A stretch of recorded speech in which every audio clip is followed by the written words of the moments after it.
Hi guys, welcome to episode 15 of the MMA Wales podcast with myself, Ricky Wright, Adrenaline Fight Night promoter James Wallace, and of course UFC star, professional leg kicker taker, leg receiver, Brett Johns, Brett the Limp Johns, the coldest stroll in the joint. But he's back. Welcome back to Wales, Brett. Thank you. Well, we all watched the fight out in LA. Yes. How do you feel? As I said last week did you catch last week's episode? No, I didn't. I watched it actually. Oh, I thought you would have watched it. No. I thought he was a fan. Whatever. No. I thought he was a fan. No, we basically said if that fight was on in Pride, like 15 years ago, they'd be building statues of you in Tokyo. Yeah. And you'd have your own shaving commercial. But then again, on the other hand, the flip side, I would have been kicked in the face a lot on the floor. Do you know what? I didn't even think of that. Yeah. But you know, I'd like. Do you know James Thompson when he fought the first time and he got knocked out by against Alexander Emelianenko? Yeah. His wage went up. Did it? Yeah, the next fight he got paid more apparently. I literally got filled in 2 weeks ago and got less. He got paid more the next fight because of the way he went about and started doing that. The punches, the hands. I love that. They nicknamed him Mega Punk, and he became like a Japanese pro wrestler as well, and so he was a huge celebrity after. So how are you feeling, Brett? All right, yeah. A little bit disappointed, obviously, with the loss. You know, at the end of the day, it's no secret. I went 15-0 and now 2 losses on the bounce. Yeah. And no, at the end of the day, when it comes to the Aljamain fight, the Aljamain fight killed me. It's the simple reason that I didn't feel like. Before. Yeah, I never lost before. And not only that, I didn't feel like I performed. You know, I always say to the guys that I like help out in class, like, look, if you go in that fight, you give your best, and you lose, then there's nothing else you can do. Like, yeah. The style of Aljamain fought though. Yeah. Shuts you down from performing. Yeah. The movement to the kicks, right? It kind of shuts you down and makes you unable to perform. Yeah. So it's not that he didn't perform, it's just that he did. Yes, yeah, I felt like that, yeah, and I didn't feel like I completely agree. I think on that night, I thought Aljamain was fantastic. He played an awesome game plan. You know, his style was different, yes, but you know, obviously that was a big sour point in my career. Like, that wasn't not because I lost. Like, I've had fights before I've won, I've been disappointed, but that was a bad fight for me. And then obviously that 2 weeks ago, then obviously the Munoz fight, that was a different fight completely. Then look, okay, it just showed me again that the smallest of details in a fight can be a huge factor. To know how bad leg kicks are, you've got to have experienced it, and I have. I've been in a fight where the main thing was leg kicks. Yeah, because you had a career as a flashy pants kickboxer, didn't you? Where you could only kick to the waist. Yeah. So when you bought the leg kicks, but even with that, we're not used to checking as much. But it's different to boxing in that we do get swept. So what I'm saying is, like, the point I was going to get onto about your stance is a boxing stance. The feet are very wide. But with the kickboxing, a full contact or flashy pants, then your feet are more square because of the sweeps. And you can't get the sweeps. So then, like, we're halfway there, so it's only a matter of getting the timing of the checks. The biggest problem you had is because you've been working on your boxing so much, which isn't a bad thing, obviously. Because your feet are there and wide, then you've got to get to that position before you can check. I think we should do a video after showing what I mean. Because I'm doing my. Your boxing was fantastic, by the way. I mean, if it was a boxing match, you would have knocked his head off. It's very sour. You know, at the end of the day, I don't sign these fights to lose. You know, I think I sign them because I think I'm going to win. You know, and when I'll be honest, at the time I didn't. The first round, 2 judges give it to me. I think 1 gave it to Pedro. I think. The first round, I thought I completely lost the first round. I thought it was a bad, like, I got battered. The second round, obviously, I did get battered. And then the third round, I started off as well as I wanted to start off. But I spoke to you about it before, about, like, being orthodox, and I had no choice. I had to switch to go southpaw. And we spoke years ago about it, to me. We spoke about, like, basically, when you're orthodox, you naturally learn your defences through orthodox, because that's your stance. So when you switch southpaw, you don't know the defences as well as you do when you're stronger. You feel you can get your strikes off, but the kicks are coming from different angles. Yes, So it's a lot more difficult to defend. And this is my problem with people switching all the time now. Yeah. I think you've got to get really good at your game in your natural stance. Yeah. And then explore it. Yeah. If you're gonna fight. Yeah. There is arguments for like the karate and stuff, and they switch both stands, but they fight at a lot of distance. Yeah. So there's an air of you've got time. But yeah, I always, whenever I was fighting a switch kick punch out, which you get a lot in kickboxing, a lot. Yeah. Then whenever they switched to southpaw, I'd attack straight away with my right leg. Yeah, yeah. Because they can't defend it. So as soon as the switch comes in, bang. Yeah. And it stops them. Like even when I was doing later on in life, doing the leg kicks as well, you kick in their leg, they switch their stance and kick the other one. Yeah. Because not only can't they check because they haven't got the time in, but they're not going to be as conditioned because they're not training in that position a lot. Yeah, yeah. Do you know what I mean? Yeah. So for me, it's like get strong in one stance, but explore the other way around. But like I see people switching more than anything now, and it's not for me. No. And my guys, I say, look, master one. Yeah, that's because. Do you think it's called? I know it's so stupid. Do you think it's because of the Conor McGregor, the era thing? A lot of things are because of him. They don't like this chin in the air. People used to tuck their chin in and now they're up in the air. But he's like. He's got that karate taekwondo sort of in and out movement, but with the boxing, do you know? Another thing, he's very clever. He doesn't hardly go orthodox, does he? If you think about it. No. So like people want to be like, oh, they want the power of the left hand, like McGregor's got. Well, that's what I mean. They switch their stance because they think, well, McGregor's got an advantage, but it's natural to him. Off the record, I didn't do that for McGregor. I did it because my left leg was lost. Yeah. But no, at the end of the day, I'm obviously disappointed I didn't get the win. When I watched the fight back though, I realised that I wasn't that far away from winning. If you say the first 2 rounds went the way they did, then obviously the third round we went out and we like the first 30 seconds of that third round, if I just kept that going for 4 minutes, I think I'd have been right. Yeah. But like you kicked me again with that body kick and it didn't land nowhere near as good as the first one, but the damage was already done. Yeah. Even with the body kicks, like even with your stance, you don't like taking a back step. No. I think like when a kick's coming towards you, you got to. You got to you got to move back, and like I was watching the Aljamain fight, you try to block the kicks. Yeah. But you got to move with it. I do that block. Do you know? Ever since you taught me that block where you bring the other hand in. Yeah. Like that's the block. You got to get it in and out with it. Yeah. And I think that is.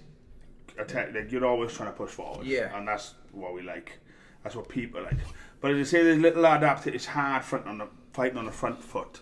Yeah. Boxing in MMA. Yes. Firstly the leg kicks, then you're going to walk into knees. I mean, there's lots of different avenues of it. It's not impossible, but there's a lot of tweaks in it. It's the first time I've been seriously dropped in the fight as well. Yeah. Because I remember back in Cage, I was got it with that body kick by Hagstrom. Yeah, like that hurt, and I was like, but I had a choice. I in my head at that time with Hagstrom, stay on your feet to go to the floor, and I thought, right, I want to stay on my feet because I don't want the fight to start. With Pedro, I didn't have a choice. Yeah. I hit the deck fast. And when I hit the deck fast, then I thought, right, okay. So I survived that, and then I was like, right, okay, you just need to survive a little bit. Then I turned on top, realised he was searching for the guillotine quite early, defended the first one, defended the second one, got back up, managed to get dropped with another leg kick, which I've never been dropped with a leg kick before, so that was another one. And then I started getting a bit of a rhythm at the end of the second, and then switch it to the front kick. and then about 20 seconds left to go, I just looked at my body shape. When I watched it back, I thought, why am I doing that? I poked my chin out a little bit, and he just looks down and goes whap to the head. I landed, and like a lot of people come up to me and said, "Yeah, you wouldn't hurt that much, were you?" And I remember landing and thinking, "Oh," like the first time first time I've been rocked in a fight. So where your bearings go, and I remember just thinking, "Oh no!" And then as he realised, run into me, I tried to grab him, and my leg was just like completely mistimed to everything else, and I just started to lose my balance. I tried to stay on my feet. When you've taken that many leg kicks, I didn't take that off. Your brain's telling you to move your foot, but it takes a bit longer. Yeah. Because you're in pain. Yeah. And I remember I remember hitting the deck at the end of the second round, and then I remember going, right, you just need to hang on now. Yeah. I kind of shut the second round off. It was just a case of survive the second round. We'll deal with that in the third round. And the third round, then I felt like he was fatiguing quickly. I did, and he's a very fit guy for the weight, Yeah, you went for the kill, didn't he? Yeah, of course. Yeah, you can't blame the guy. Like it doesn't matter how fit you are. Sometimes you go for the kill. His guillotines were quick. They were quick. So what was your defence? I mean, like anyone who's trained with you, like myself, or watched you grapple a lot knows that like you'd rather like your arm come off than tap. We were with and I think they realise that now. We had Scott and Rowan here last week, and they were saying leading up to this fight, because Munoz has a strong guillotine, you would let them literally sink in the guillotine and then start your roll, so that you would have to do well in the roll. You'd have to. I'm not on about like, oh yeah, you just grab my head. I'm on about put the choke on, and then when I tap you, we go. Yeah. Because like obviously, it was no secret that he is fantastic at doing that. Like when I watched the Russell Dawn fight, he's getting lit up on the feet by Russell Dawn, and then he takes so Russell Dawn's got his back against the fence, but he's got one hook in behind him. Yeah. And he comes over the front of the head and gets an arm and guillotine from the back, and I thought that was one of the best kicks I've ever seen. I remember at the time, without even knowing when I was going to fight him, I thought that was very good. You know, so we were aware of everything there, and then obviously the third round, I thought if that kick didn't land, I would have been able to outpace him in the third round. But then, like obviously, we wouldn't have. In my opinion, we still wouldn't have won, but maybe we could have pulled out a draw. Because that round 2 was a 10-8, and if it wasn't a 10-8, then someone, because at the end of the day, I scored that 10-8 round. Yeah, you dropped me twice. You know, you dropped me the ball kick and then got that kick. That's a 10-8 now. 10-8 was a 10-8, you know, and I'm okay with that though, because that's the rules. You know, at the end of the day, obviously you can argue because one just scored a 10-9. Don't know what he was watching, but like it was a 10-8 round. So in my head, I think if I won the first, lost the second 10-8, won the third, then it'd be a draw. But like, you know, after getting caught with that second body kick, and it was a case of like it didn't land nowhere near as clean as the first one, but I had no choice. Was it a front kick? No, that was a body kick. But the first one was, the first one was a front kick. Because that's the problem. That's one of the problems about landing a few leg kicks early. It's like he can switch it up. Yeah. And you're worried about the leg. But he's doing it all off the right leg, isn't he? Yeah, because he throws. Yeah. And you're like, oh, and then comes someone else. Stabs it, and he stabbed it through. And in all fairness, I mean, it was. He did it so perfect. He did the leg kicks, then he was stabbing up the centre for the body kick, and then around to the head, and then going to the head. And at the end of the day, I'll hold my hands up. Okay, the mistake I did was not checking them kicks quick enough in that fight. By the time I started doing something about it, it was too late. That was just done. I started realising, because he was going low to the calf. I realised that I could lift my leg up. Well, what had happened was later on when he was injured, when he was in an orthodox stance, you'd switched your feet to like close enough to check. Because they weren't before. I think like to be fair, like it's a lot of these things about game plan, and I think you watched the Aljamain fight because not only was it your last fight against a good kickboxer, it was we got to see a lot more of Brett John striking than we have done before. Because there was no ground game, was there, in the Aljamain fight, so there was a lot more. I think they noticed, and that was it. They went for the legs, and they were. There was a lot of mention on the commentary about the boxing stance as well. You know, so Well, you know, as they say, that is like I used to love boxers. Don't get me wrong, especially in MMA. Because of that leg thing, I mean, because the feet are off and stuff. And to me, it was like, and they always think they're going to punch you in the face, so it works well. But like as I say, so I understand what he was doing. That's what I would have done. Like I said, it's just for me then though. When I watched the fight back, I'm not sure if you watched the Thrill and the Agony. Have you seen that? No. What's that? The Thrill and the Agony, when they video the fighters who win and lose after the fight. So obviously they did a sneak peek on the UFC, but the actual full one is out. Okay. And they concentrated on Marlon Vera, Jose Torres and his opponent, and me and Pedro. And like he was asking questions at the end of the fight, like, did I win? And I was like, I scored it in my head 29-27. That's how I scored it, you know, because I think I won the first and he won the 10-8, 10-9. And then 10-8, 10-9. So 29-27. That's what I scored it. I might be wrong, and people might disagree. People I think one judge said that, didn't he? One judge did say it. Well, another judge scored 29-28.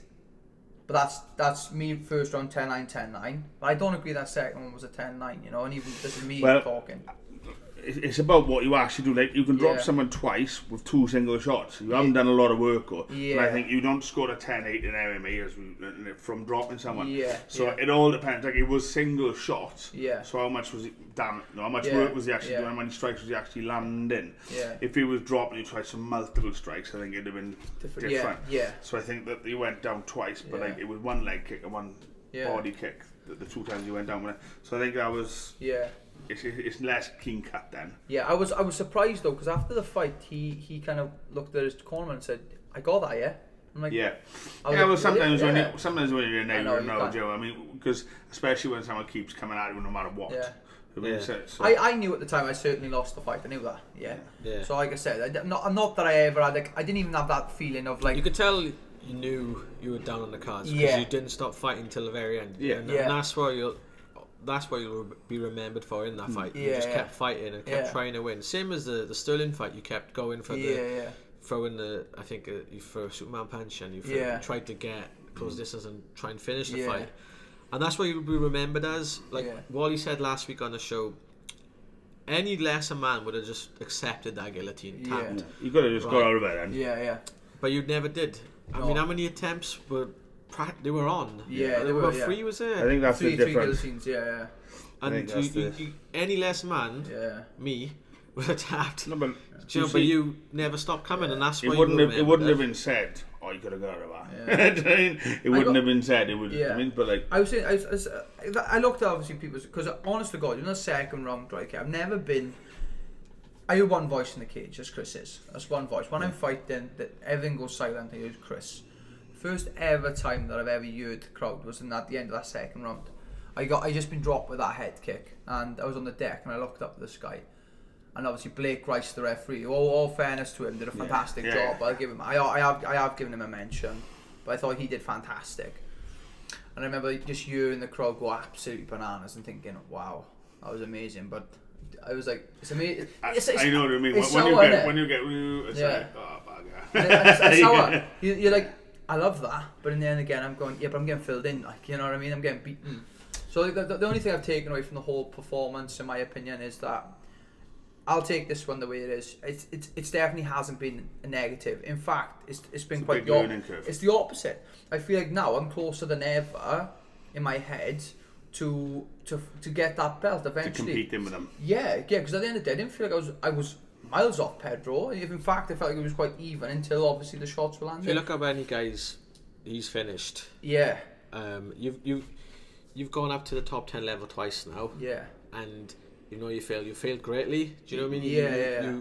It's hard to understand that you failed it greatly in the Aljamain one. Yeah. But on last Saturday, it was easy. You got there and you weren't outclassed. You just they just more experienced now. I look at his losses. You look at his losses. He lost to Jimmy Rivera. Yeah. Top 5 in the world.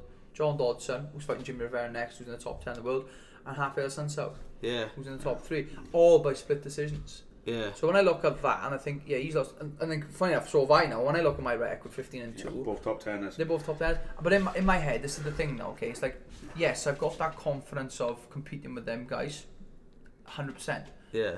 But I was saying Wally just before camera, there's 2 losses on the bounce in the UFC. That ain't good. 3, you're out. You know. So now I've got my next fight, whoever it's gonna be, I'm fighting for my job now. You know. So that's the big thing now. We got to be realistic about it, and I'll never sugarcoat anything. I won't try and make myself feel better. I know now that the next fight is more than just getting a win. It's keeping your job. Yeah. So like this is why I've got to think about what to do for the next fight now. Do you think, with that in mind, the next person is going to come along and try and do the same thing? Potentially, yeah. You could say because nobody's seen you lose any other way. Yeah. You could say that the Aljamain and Pedro have kind of maybe they found like some sort of blueprint. Yeah, the kicking distance blueprint. You could say that, yeah. But like if people think now after this fight I'm not gonna go back and do something about it, and they're steaming drunk, Because at the end of the day, even on my wins, I was very good. My wins about going back to the drawing board and going, right, that's not good. We'll work on that, and that's what I did. But like now at the end of the day, it's like I'm competing at a high level now. I think I spoke to you about this before. You compete at a super high level of kickboxing. The smallest of details can win and lose fights. Like the leg kicks, like they're not as small a detail as people think. No. They are a weapon. They like you get kicked in the head. A couple of minutes later, you're fine. Get kicked in the leg.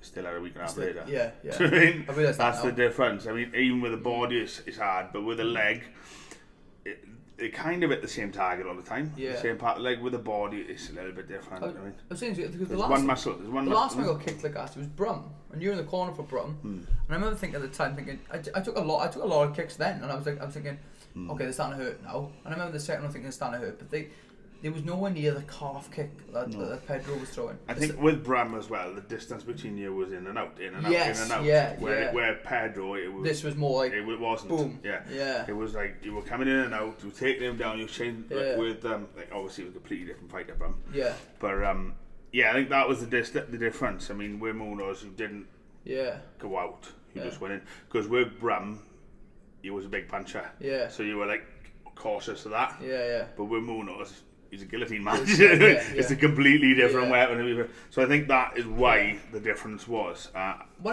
you know when I look back at that fight as well? Because Pedro was. I'd watched a few interviews with Pedro, and he was like, "Oh, look, this fight is what I want." And I remember thinking that before the fight, I'm not going to go out there and put a show. I'm just going to do my job. But then when I actually sit down and thought about the fight, thinking, I spoke to Chris. We sat down like the week of the fight, and I went, Chris, and he went, what? And I said, this is going to be a scrap. And he went, I know. We kind of knew, you know. What was because we talked about what Munoz's game plan probably was, what it looked like. What was your intention?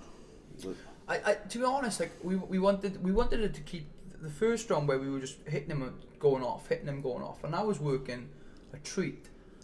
And like in the second round, he started quite quickly in the second round. And I don't think that that kick was like more. It wasn't set up. Sorry. How do you say this? Yes, it was obviously. It was set up of you pushing forward and putting your weight on it. Yes, yeah. So like, but the thing was, the first round he didn't get anything like that from the first round. Do you know what I mean by that? Like that, you didn't see that body kick in the first round, in my opinion. You didn't see it. No. It was a slow burn out. It come off. It wasn't until he was hurt from the leg kicks. He knew he had the time to switch it. And then when he came out in the second round, he came out quite fast in the second round. And I remember just catching me completely off guard with it. So your intention was to come in and out with boxing. Yeah, until to wrestle. That's why I shot early in the first. I shot early in the first to get over that Aljamain Sterling demon of not shooting. Yeah. So I shot early in the first. Honest to God, hand on heart, that shot was just to get him to be thinking. Yeah. Okay, he will shoot. Aware. He will shoot if he scores. But then when I wanted to shoot, I'm not afraid of it. Yeah, when I wanted to shoot, that's when my leg was there. You know. You can't pound it. You can't pound a knee if your leg won't. No, it won't move. You know? So that's the thing. Off the record, though, the guy isn't. I spoke to him before the fight, because off the record now we are being filmed. Yes, on the record. One of the nicest guys I've ever met. Period. Not through fighting. Period. And I remember I was getting a massage by Heather, one of the UFC PI ladies. She with a big show, she comes down and she does the things. So I went upstairs with my brother, his girlfriend, and one of my other mates, Johnny. So we went up. We're all sitting having a laugh, just watching some football on TV while Heather was working on me. And then a knock on the door comes. Okay. She goes, oh, it's my next client. She goes. I said, all right. Pedro. My brother goes, there was Pedro. She just she looked at my brother. She went, looked at the sheet. She goes, it's Pedro. So next minute, my brother's girlfriend is on edge. She's shaking now because Sophie, she doesn't get it. She doesn't get the fight thing, you know. So obviously she thinks once you see two fighters together, they're just going to be. So as she goes, oh, should I go out and tell him? I said, no, sorry, he's a nice guy. I said, I know, I obviously heard of him, spoke to him, he's alright. So I opened the door and I looked, and he's sitting on the floor looking up, and he just looks at me and laughs. And I said, hiya mate, how you doing? And he was there with his girlfriend. So we're there and we're talking, I'm going, how was your trip? I was training, brilliant mate, thank you. We had a nice little chat. And then his girlfriend's there, and she's saying hello to my brother and his mate and his girlfriend, they're all smiling. And then Pedro looks and goes, you know that is? And she's like, no, that's my opponent. and she went, oh, is it? I didn't realise. She goes, good luck tomorrow. Good luck. And I remember like knock him out. And even in the weigh-ins and stuff, he come up to me, he was just shaking hands. And I mean, that's the difference between. I spoke to him the day after the fight, and I said, look, I hate losing. Obviously everybody doesn't like losing, but I went through, as a youngster, I lost a lot of different things, and when I come to this game, I never want to lose ever. So I'm quite a bitter loser when it comes to MMA, because I feel like I put a lot of things into the sport, and I feel like I don't want to lose. And when I spoke the next day, I said, look, I was on crutches, my face was beaten up, I said, look, I hate losing, I don't like losing. And obviously, the same as you, I said, you don't like losing either, but I said, for me personally, I said it was, if I was going to pick to lose against someone, I said I was happy it was you. And you just went off, thank you, you know, there we are. Right, we're going to have to stop quickly because Nathan's getting panicky because we're about running out of time. We'll be back after the break. Welcome back to episode 15 of the MMA Welsh podcast. Part 2. Okay, so Brett, what do you see now happening next week, next fight? Where's it going to be? I'm going to... what are you looking for? Yeah, I need a break, I think. Yeah. Yeah, you give me a bit of a bollocking for that, haven't you? Well, I think like sometimes you got to sit back and realise what... Yeah. Well, think about it. Before your UFC debut, you had a spell of injury and that. You had a good... like year and a half off, and then you got signed by the UFC.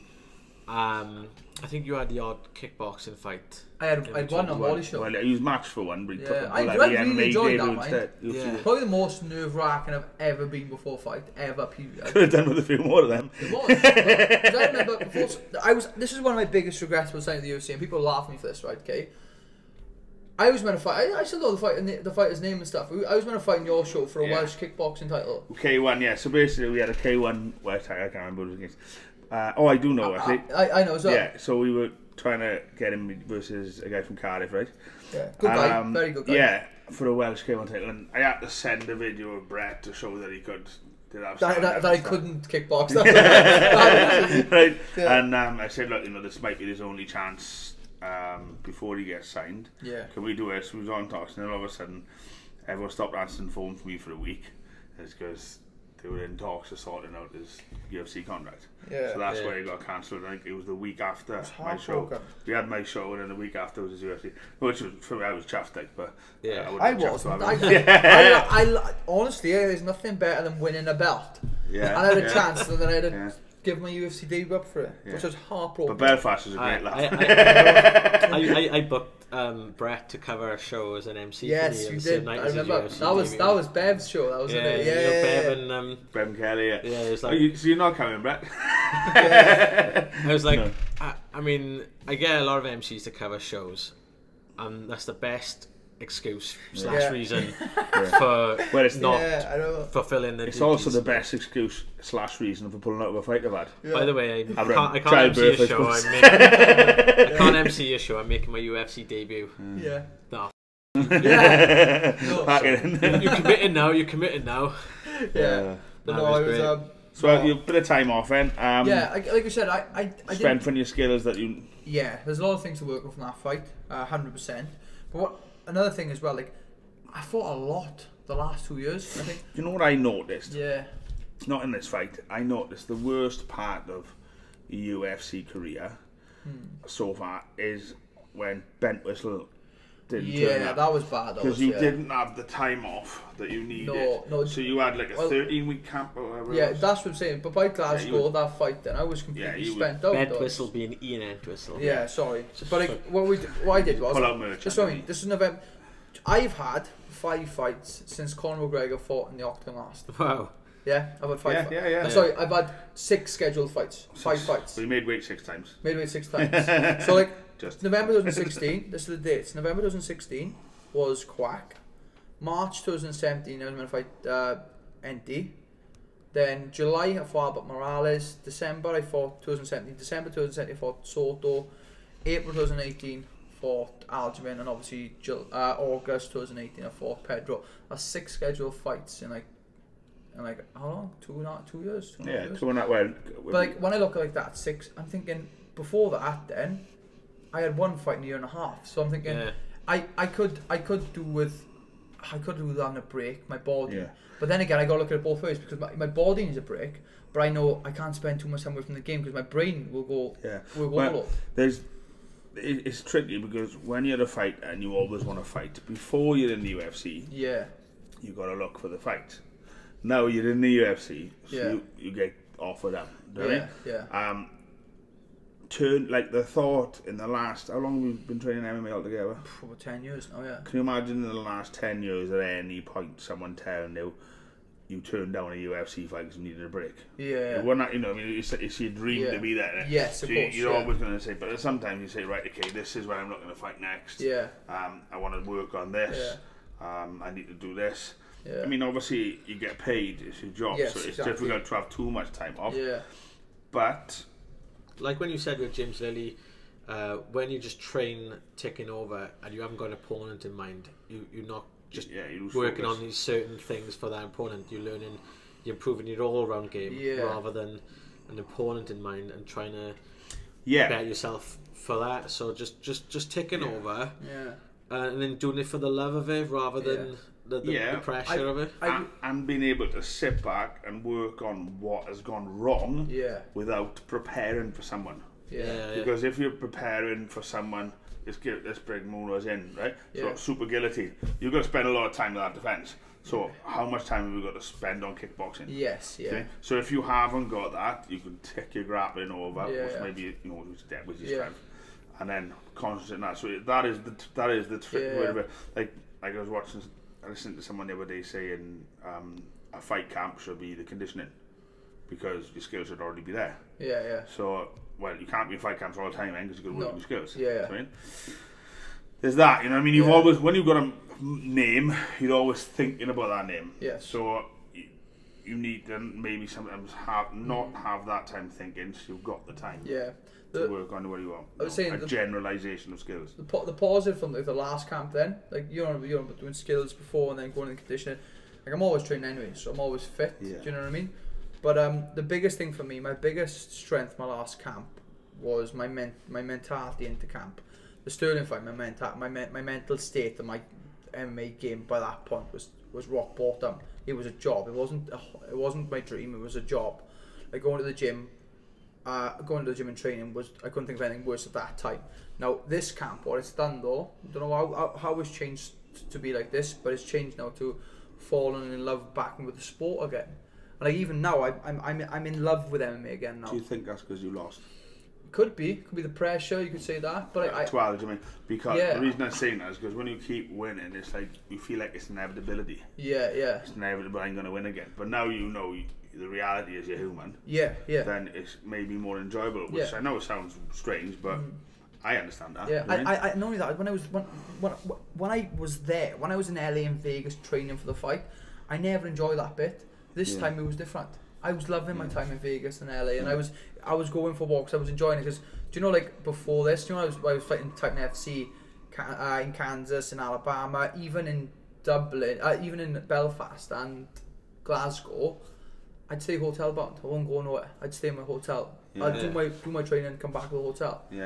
This time it was different. Like I'm walking on Vegas. I'm enjoying. You know, I was up in LA. It. Yeah, and like I think Chris got a lovely tan.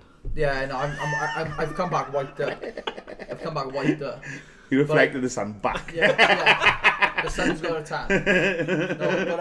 But like no, even like the Vegas trip was amazing, and this trip has been amazing. But Chris said to me, he said, we got to go back to enjoying the game, he said. And this is why, if you realise that the last couple of hashtags Chris has been putting up on Instagram is enjoy the journey. And this is what we're going back to. I think it'll be not nice to look back on your whole career and say, oh yeah, I went to LA, I didn't really look around. That's exactly embrace that's exactly what me and Chris said before the fight. And I get that. Because I'm gonna be retired and I look back and think, God, I'm glad that's over with, instead of being like, look, I had some memories from all this, you know. Yeah, it's like Paul Jenkins wrote something on Facebook the other day. He fought abroad 16 different times. Never got to see any of it. People always ask him, how was Romania? How was America? I don't know. Weighed in, fought, came home. It's like the boys going to Bahrain. You're not going to go in there all day, do you? I mean, you're just going to go out to fight. So have a look around. When we went out to Romania for the European Championships, I got there on a Friday, didn't leave the hotel till the following Thursday. We just see my face walking around Romania. God, there's life outside the hotel, you know. But I could see where you're coming from. You know, it's a journey you're on. I bet one of the reasons you got into fighting was to see the world and to a lot of people who do it get to the top level. They've been around the world. It's nothing better than a free flight, is it? No. No, I love a free flight. No, I love a free flight. Yeah. I hate buying flights for people to come to my show. I know. You got to send them halfway around Europe first. What's happening now is I'm buying my team to get out there. I'm spending money on my team to come out now. But so UFC pay for your one cornerman, do they? Me and another cornerman. But like, obviously I need to be out 2 weeks earlier, so they won't pay for that. Yeah. I paid for my flights, and then obviously then Chris and I come on and Ashley come on afterwards as well. And I bet going out there a week earlier, acclimatising and that's off your own back. But I bet that helps a lot. Like I said, that obviously it's off my own back, but only that as well. My outside sponsors, they people like that. They are the unsung heroes really, because without them that won't be possible. So like, you know, for example, like the Bridge, Watch Your Wheels, Total Fitness, Beck Clever, Tatami, Tanabe, Total Fitness, if I've said them, Love Hemp, there's loads there, okay, there's loads. Wise Property Investments as well. The guys, Watch Your Wheels? I don't know, I didn't hear Watch Your Wheels? So many. Anyway, but Watches of Wheels. Watches of Wheels, Bridge. No, so like them guys, they've obviously given me money to go out here, and all that money, especially this time, has gone on the trip, and if it was not for them I won't be able to do it. It. But what I didn't take into consideration was I was in Vegas December last year. We said the sponsorships really helped me out, you know.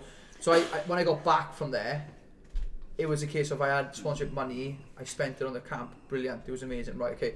This time, went out there, didn't take into consideration I'm going to Vegas in the summer and not the winter. Yeah, completely different price range, you know. It's the same as me booking my shows in the summer holidays. You're gonna have to pay extra, and we this time I have had to put my hand in my own pocket a little bit to kind of help out with it, but it's worth it. At the end of the day, even though the result wasn't the result we wanted, it was still a successful trip. I want to ask you something. We mentioned your boxing has improved greatly. That's down to your training with Darren Wilson. But Darren, what's it like being out in America with a complete nutcase like Darren? Yeah. honest.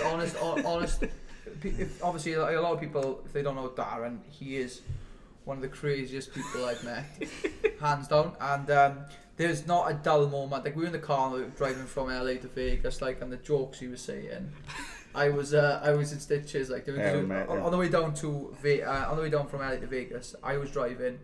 Chris was in the front seat with me, making sure I wasn't falling asleep. I can imagine Chris worrying about that. My brother, one of my mates, Johnny Ball and Darren, and like by that point, I've not eaten carbs. I'm quite like angry and anxious, you know. And you want to drive, wouldn't you? I want to drive, yeah. You want to drive because you just get bored and think of food otherwise. That's exactly. Yeah, and you want to get someone do something. A few stops, some of the boys are like, "Oh yeah, no, we're not gonna eat nothing." I'm looking on my shoulder and I'm scoffing in the services. And when I was like driving down to there, I was dreading that car ride, and in fact it was one of the highlights of the trip because of Darren. But we stopped in like a park. It's like a little lay-by where I can't remember. It was near where Evan Tanner. Died, you know. I can't remember where that's called though, but it was hot. It's like Death Valley, is this? Yes, and it was like rattlesnake season or something like that, and it was crazy like that. So that was quite cool, stopping off there, because we didn't really much to stop off, but like we stopped there, and obviously we hit LA, and the LA traffic's just absolutely bonkers. But like Vegas though, I'd happily live in Vegas. A lot of fighters go ahead, isn't it? Yeah, I would happily live in Vegas because the PI. I guess I've been there before loads of times, but the PI was this time we used the full thing, you know. That's the Performance Institute. The Performance Institute in Vegas, yeah. So like, you literally when you go there the first couple of times, you're kind of like afraid to ask people like to help you out. But I met up with Clint, who was absolutely amazing, who was talking to me about my diet, and he was only talking to me. He wasn't saying anything different. He was just saying my mindset before it and how much I was weighing, and like every day I'd walk and I go, Clint, I'm weighing 150 today, and he'd be like, good job, Brad, keep it going, and you're looking really well. And like things like that. And then Heather then and Bobby, who would obviously work on like the physiotherapy side. I injured myself out there quite badly. You won't believe me how I did it though, okay? So I think what happened was I pulled something really bad in my hand. Right. And you won't believe how I did it though. I was in Starbucks. Not eating. No. I was in Starbucks, right? Okay. And I was sitting on a bench, so I guess, and I leant back and lost balance, and I gripped the table like that. Yeah. Crunch. My hands, I just felt a ping. I thought, oh no, I don't need that. So Bobby just started work on that, and believe it or not, within 3 or 4 days that was fine. And then the night, there was like the Tuesday before the fight, I was with Darren, and I started throwing my hands, and something went in my shoulder, and I was like, what is that, you know? But nah, like I said, it was alright in the end, and it didn't affect me in the fight, so all good. So you just mentioned, you said someone who was 150 today. Was it Clint? No? Clint? Yeah. Yeah. So we got to talk about the weight thing. Oh, God. Right? What, are you actually undercover California State Athletic? No, he's undercover. So when we was in the podcast, we didn't mention it. When we was in the podcast last week, I went to look for the stats online just before the fight. I couldn't find them. You know, you see the UFC stats in the fight, like shots landed, blah, blah, blah. 1,000 leg kicks landed. Yeah, I wanted to see if that was anywhere, but it wasn't. But the first thing that came up was the California State Athletic Commission have advised... CSAC. Yes, CSAC. Right. Have advised Brett Johns and Alex Perez to go up a weight. And I was like, oh, this is strange. So I had a look and they said you weighed 158 pounds on the day. Which is welterweight, by the way. Yeah, which is 23 pounds more. Okay, I'll explain. Okay, like I said, weight cutting was definitely when I was coming through the ranks was a weakness of mine. Not because it was just because of the way we did it and my mental state for doing it, but obviously the years of doing them bad weight cuts has made me do these weight cuts correctly now, and I feel like I touch wood, whatever it is, that I don't struggle to make the weight as bad as what I used to. I still struggle, but not as bad. So with their fight week now, I get to fight week on 150. Okay, so it's about 68 kilos. I get there. I got to be 61.2 by Friday. So I do the water load there, and everything's going really well. We get to 24 hours before the weigh-in. I'm 147, so I'm 11 pounds over 24 hours before. I get that day I lose about 3 or 4 pounds. We get to about 143. So 5 o'clock I weighed 143. I was done weight cutting by 8 o'clock in the night. I was 136.5. So I lost that weight. So when I weigh, people are complaining about that bit because they're like, oh yeah, but you dehydrate for longer. But no, what people don't realise is, because I start losing weight slowly again from there. So you lose like 0.2 every hour while I'm sipping on water. So you can say I'm starting to rehydrate back then. But I'm just sipping on water and checking my weight every 5 minutes. And then when I got to the weigh-in, technically there is no rule about putting weight back on. There's no rule of it. So like I'm at the minute. Yeah, so I would bear in mind I was 147, 146 the day before the weight cut. With no sauna in. Yeah. So I can't be... I mean, unless you know what you're talking about, people are going to find it hard to understand how you think that's alright. Yeah, no, I know. But until you've been there, you don't know. I mean, but like, it's something is done.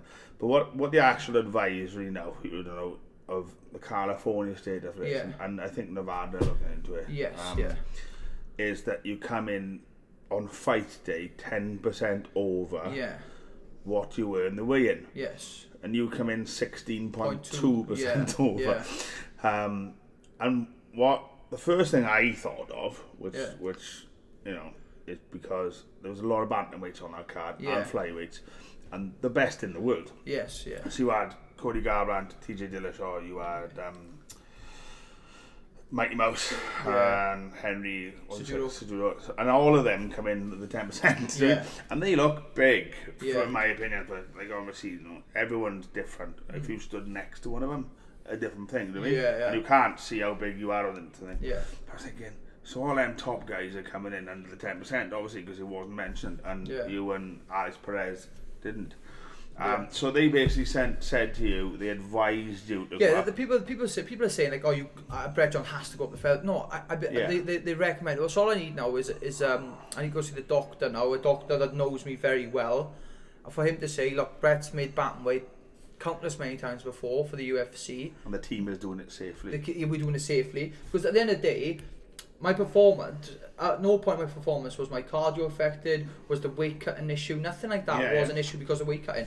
And like when it comes to the making weight, I made weight before any of the bantamweight. So do you know what I mean? What's the problem? Yeah. So what I understand I understand putting on weight was a big thing, but do you know, in my head, I wasn't like, when I was rehydrating, I wasn't thinking about, I have to be a certain weight. No. If I was like that, then I know I can bring that number down if I needed to. You could have, like, as you say, they weighed you when you turned up. You could have turned up 147 and then capped it more. Yeah, but like I said, I wasn't trying to be like, I got to be careful. No, I was eating and drinking. If there's no rule, It shouldn't matter how much you balloon it. Yeah. If there is a rule, then I'll go. Then it's different, you know. But it's not. Do you think that because they're doing this, and I know they've done it in the IMAF world as well, they weighed everyone as they're in the cage. Yeah. Right?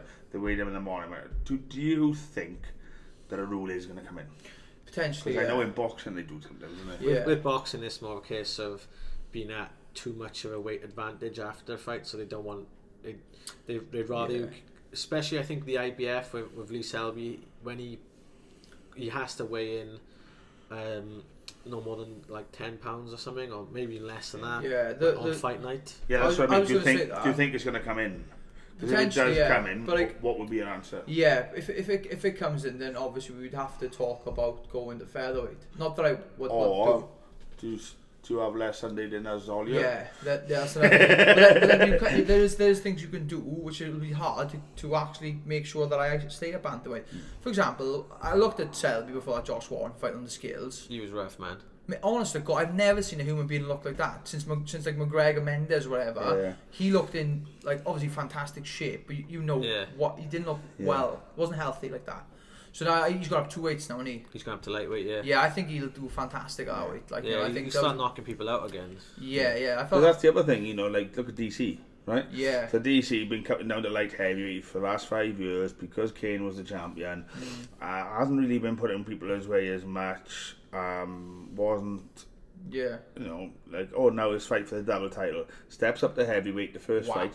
Comes in 246 pounds, so actually heavier than the heavyweight champion, and knocks him out in the first round. Yeah. And he also said, I've never broke my hand at light heavyweight, just at heavyweight, because you're not able to put that. Yeah. Do you think, I know that I'm not going on with the weight thing too much, do you think because you have sort of mastered it now, in a way, the weight thing. Yeah. Do you think you feel as sharp before you start cutting weight, so in the gym 2-3 weeks out, as you do in the fight? Yeah, that's that question. Okay, because obviously I always watch people at the weight cuts. Watched Dustin Poirier go from featherweight to lightweight and perform. Watched McGregor go from featherweight to lightweight perform. I honestly believe that me fighting a bantamweight, my performance isn't affected. I don't think you are. No. You don't feel heavy on your feet. I think me there and me 6 weeks before the fight is the same. Because when I used to kick, originally I was like less into my burgers and stuff, so I used to make weight and be lean, and then as you go on, you grow up, you get heavier in general. Like you have first fight in bantamweight, probably 67, 68 I was kilos. there, I was walking 67, yeah. So which would be 10%, right? Yeah. And now you walk around. I'm walking 70. Yeah. Right. Just keep like that. So I was getting heavier, the weight cut was getting harder, right? And then in my fight, I wasn't as able to move around as well, because my kickboxing was based on a lot of movement. So I wasn't able to, and it was only now looking back that I know that. Yeah. Do you know what I mean? Is that a factor? Do you know what I mean? I'm not saying it is, I don't know. I mean, but there's a lot to bear in mind, isn't there? I mean, if you are doing 10%, like some of these guys might be doing it all in 24 hours, and they're not affected at all. Yeah. When you're doing it over a couple of weeks, you're putting so much weight back on. Your legs have been carrying less weight for the last week or two. Do you know what I mean? If you think of it, if local Welsh scene as well, you got like someone like Martin McDonough who was smashing everyone up at featherweight, bantamweight. Drops to flyweight, didn't have no strength whatsoever. He